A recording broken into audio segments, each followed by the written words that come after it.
Hello, and welcome to the Fighting Moose Podcast. I'm your host and narrator, Jason Hendrickson.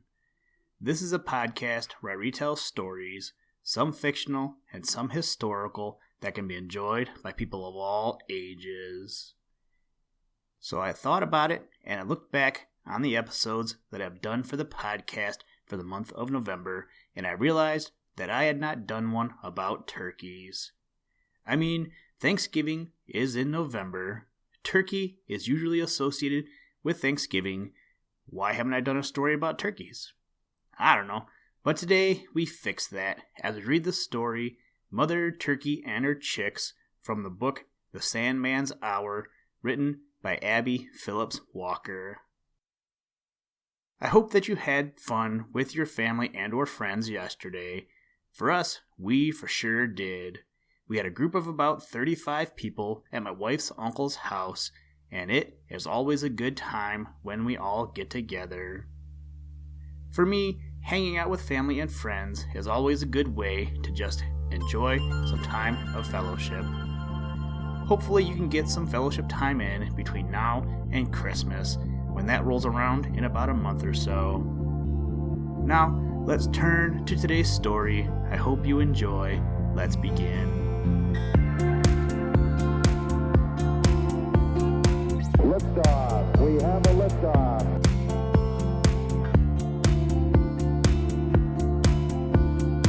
We choose to go to the moon in this decade and do the other things, not because they are easy, but because they are hard.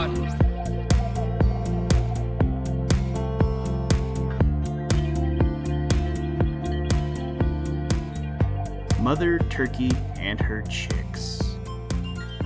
Mother Turkey believed in the old adage taught to her by her grandmother. The early bird catches the worm, and every night when the sun set, she took her little chicks to the highest branch they could reach in an old apple tree and sang them to sleep with this lullaby. Close your eyes, my little turkey chicks, hide your heads, don't peep. Mother knows the boggy fox's tricks, and she'll watch while you sleep. Mother Turkey had told them about the boggy fox that lived in a hole on the other side of the hill, and it did not need more than the mention of that name to make them obey. I do wish we could get just a look at him, said one chick, as his mother came to the end of the verse. I should not know him if I met him. Oh, yes, you would, replied his mother. He has a very long tail, and a sharp nose, and his teeth. Oh, dear me, she exclaimed, as she flapped her wings at the thought of them. Will you wake us if he comes tonight? Asked another chick. I shall not need to do that, replied Mother Turkey. You will hear us talking. He is a very sly fellow, and always very polite, and says nice things. But you cover your heads, it's getting late. And she began to sing. Close your eyes, my little turkey chicks, hide your heads, don't peep. Mother knows the boggy fox's tricks, and she'll watch while you sleep. By the time Mother Turkey reached the end of the verse this time, all the chicks were fast asleep. Mother Turkey stretched out her wings once or twice and turned her head in all directions, and then she settled herself for a nap. The moon was shining brightly when she awoke, and she saw not far off what looked like a large black dog walking cautiously toward the tree. Mother Turkey took another look and saw the bushy tail, and she perched herself more firmly on the limb and looked to see if her children were safe on there too, for she knew that the boggy fox had come to take one of her chicks back to his hole if he could. Good evening, Mr. Fox, she said, as the fox came near enough to hear her. I was sure that I knew your splendid figure. You certainly make a most remarkable picture in the moonlight. Mr. Fox was somewhat taken aback at this compliment paid him in such a pleasant manner, for usually he was the one to make remarks and the turkeys listened. not daring to move or speak.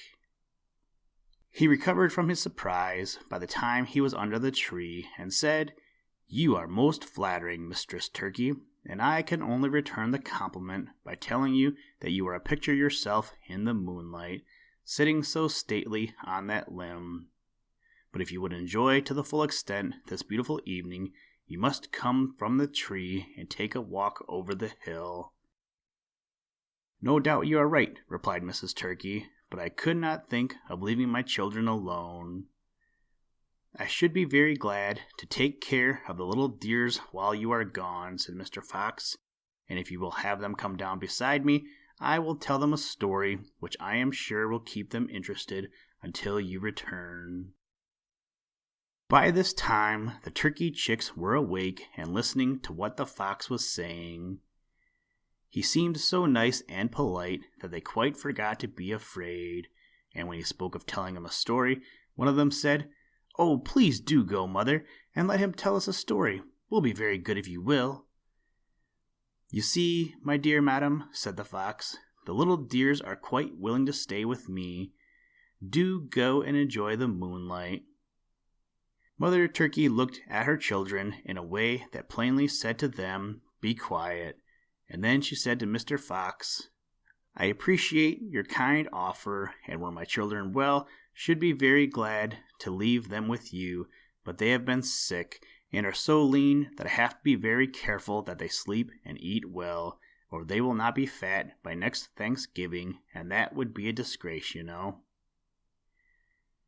When the fox heard this, he was not so anxious to have the chicks come down, so he said, "I know just how anxious you must feel, Mistress Turkey, and if you will come down where I can talk with you without being heard, I will tell you the very thing to give them to make them fat." "If he cannot get the chicks, he will take me," thought Mrs. Turkey, "but I am too old a bird to be caught even by this sly fellow." Mrs. Turkey did not reply to this last remark. She was thinking of a trap she saw her master set the day before. "I wish you would walk around a little so my children can see what a beautiful bushy tail you have," she said. "They have never seen so handsome a fellow as you are." Mr. Fox was very proud of his tail, so he walked out from the shade of the tree and strutted about. "Tell him how handsome he is," whispered Mother Turkey to her chicks. "Oh, isn't he handsome?" said one, and another said, "I wish we had such bushy tails instead of these straight feathers," while Mrs. Turkey said, "You are quite the handsomest creature I have ever seen, and I have seen many in my time." By this time, the fox was so pleased with their admiration that he was ready to do anything to display his charms. So when Mrs. Turkey said, "I wish you would run and show them how you can run and jump," he asked what he could jump on to show his nimbleness. "The top of that hogshead would be a good place," said Mrs. Turkey, knowing well that the cask had no head and that it was nearly full of water. Away ran Mr. Fox, and splash he went into the hogshead. He tried to get out, but it was no use. The cask was too high, and then the farmer, hearing the noise, came out and soon put an end to Mr. Fox. The little turkeys sat wide awake and trembling beside their mother, but when the farmer went into the house, she began to sing, "Close your eyes, my little turkey chicks, hide your heads, don't peep. Mother knows the boggy fox's tricks, and she'll watch you while you sleep." And in a few minutes, all was quiet again in the yard. Listen, Tranquility Base here. The Eagle has landed. That's one small step for man, one giant leap for mankind.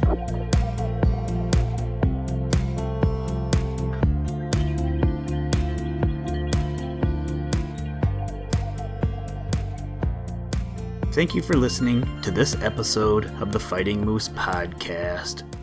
Please join us next time as we read another exciting story. Today's music was provided by the artist Analog by Nature, and the audio clips were provided from NASA. For more information to download and or listen to audio or materials from all our recordings, or to contact us, please visit www.thefightingmoose.com, or you can follow the links in the show notes. If you enjoy the podcast, please leave us a review wherever you get your podcast or on iTunes, and tell a friend. Thank you for your patronage, and as always, try and do a random act of kindness every day. Mission complete, Houston.